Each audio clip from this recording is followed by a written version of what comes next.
تم عملی میدان میں آؤ گے اور نبی پاک صلی اللہ تعالیٰ علیہ وسلم کا نعرہ بلند ہوگا، کیونکہ قرآن کا وعدہ ہے هو الذی ارسل رسولہ بالہدی ودین الحق لیظہرہ علی الدین کلہ، وہ اللہ ہے جس نے اپنے رسول کو حق کے ساتھ بھیجا ہے تاکہ وہ اپنا دین پوری دنیا میں غالب فرمائے۔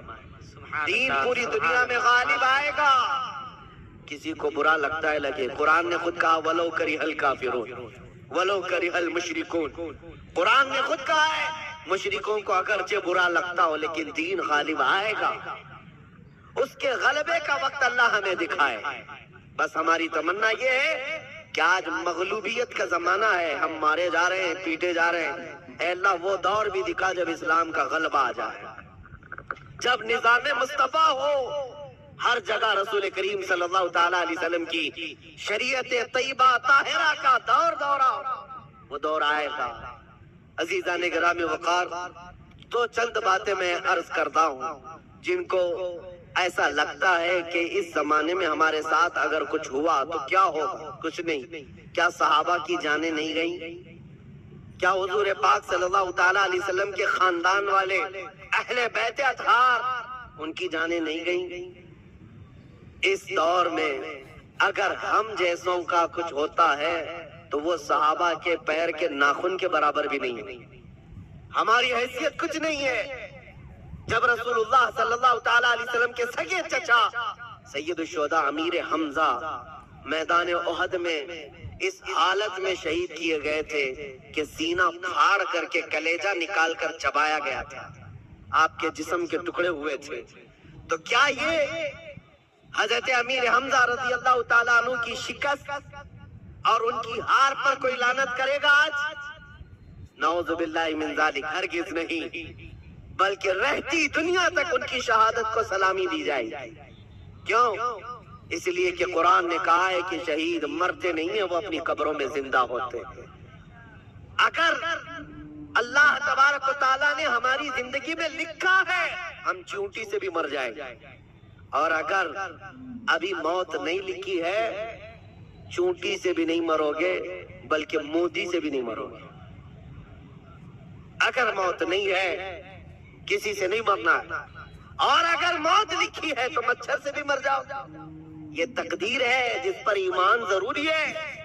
اے مسلمانوں، اپنے ایمان کو سنبھالو، مضبوطی کے ساتھ اگر رہنا ہے تو اپنے تشخص کے ساتھ رہو، اسلام کو چھپا چھپا کر کے مت رہنا۔ تمہاری نمازیں کہاں ہیں؟ تمہارے اعمال کہاں ہیں؟ تمہارے چہرے بھی آج بدل گئے، تم خود چاہتے ہو کہ اسلام پردیس بن کر کے رہے، اسلام کو ظاہر کرو، تمہارے چہروں سے بھی تو پتا چلے کہ تم اسلام سے کتنی محبت کرتے ہو۔ تمہارے گھر کی بیٹیوں کی سروں پر اسلام تو نظر آنا چاہیے۔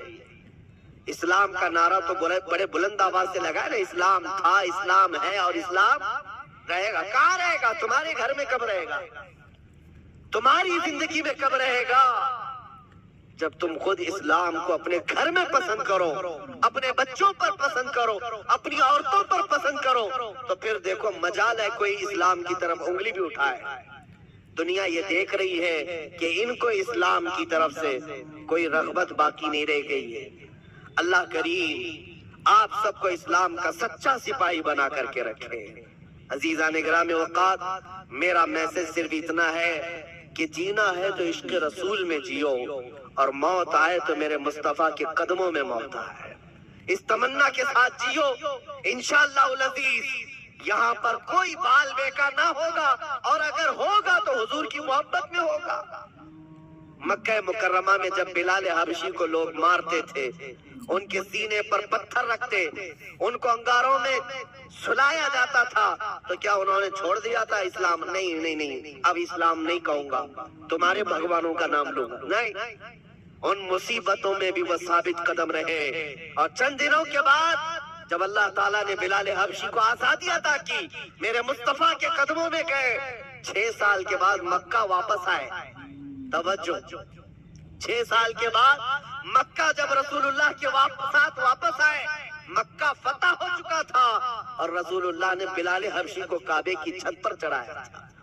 دنیا دیکھ رہی تھی چند سالوں پہلے، یہی وہ بلال ہے جن کو مکہ کی گلیوں میں رسی ڈال کر کے کھینچا جاتا تھا پیروں میں، اور آج یہی بلال خانہ کعبہ کی چھت پر ہے اذان دینے کے لیے. کتنی تبدیلی ہے یہ دنیا کو پتا ہونا چاہیے. جو نبی کی محبت میں زخم کھاتا ہے اللہ اس کی عزت کو خانہ کعبہ سے بھی بلند کر دیتا.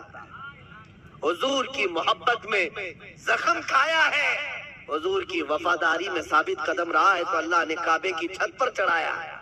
عزیزان گرامی وقار، آج اگر مصیبتیں آتی ہیں تو اعلیٰ حضرت کا یہ شعر یاد رکھ لینا. اعلیٰ حضرت نے بہت پیارے انداز میں ہمیں سمجھایا ہے، خوف نہ رکھ رضا ذرا تو ہے عبد مصطفیٰ. خوف نہ رکھ رضا ذرا تو ہے عبد مصطفیٰ. تیرے لیے امان ہے، تیرے لیے امان ہے. ہمارے لیے مقصد آج کی میری تقریر کا خلاصہ یہی ہے کہ انہیں جانا، انہیں مانا، نہ رکھا غیر سے کام. للہ الحمد میں دنیا سے مسلمان گیا.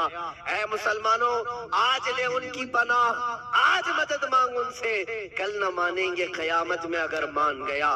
نبی پاک صلی اللہ تعالیٰ علیہ وسلم کی وفاداری کا حق ادا کرو. میرا کہنا صرف یہی ہے کہ جلسے بہت ہو چکے، رات بہت جاگتے ہو، اور لوگوں کے سامنے تمہارے نعرے، تمہارے جلوس سب بہت ہو گیا. عشق رسول کا مظہر بن کر کے کسی دن اگر تم کسی گلی سے بھی گزر جاؤ، مولا تمہاری خوشبو سے لوگوں کو اسلام کی طرف پھیر دے گا. اسلام کی طرف لوگ صرف تمہاری خوشبو سے آ جائیں گے، تمہاری تبلیغ کی بھی ضرورت نہیں ہوگی. بس شرط یہ ہے کہ تم محبت مصطفیٰ صلی اللہ علیہ وسلم کا پیکر بن کر کے تو نکلو، تمہارے اندر وہ تبدیلی آ جائے. ابھی مولانا آپ سے پوچھ رہے تھے، جلسے کا حصول یہی ہے کہ کاش اس جلسے میں کوئی بیٹھا ہوا غیرت مند جوان یہ عہد کرتا کہ میں میرے مصطفیٰ سے جان سے زیادہ محبت کرتا ہوں، میں میرے نبی سے جان سے زیادہ محبت کرتا ہوں. میں یہ جو کہہ رہا ہوں حقیقت ہے یا نہیں آپ کے ساتھ؟ آپ جان سے زیادہ محبت کرتے ہیں اپنے نبی سے؟ سب نہیں کرتے، یا پھر سو رہے. نبی پاک صلی اللہ تعالیٰ علیہ میں ہاتھ اٹھانے کے لیے نہیں کہہ رہا. ارے میرے عزیزوں، میں تو گردن کٹانے کی بات کر رہا ہوں. ہاتھ تو بہت چھوٹی چیز. کیا آپ نبی پاک صلی اللہ تعالیٰ علیہ وسلم سے اپنی جان سے زیادہ محبت کرتے ہیں؟ اگر حضور سے جان سے زیادہ محبت ہے تو کوئی جوان یہ عہد کرتا، میرے نبی کو نشہ پسند نہیں تھا، میں کبھی نشے کے قریب نہیں جاؤں گا.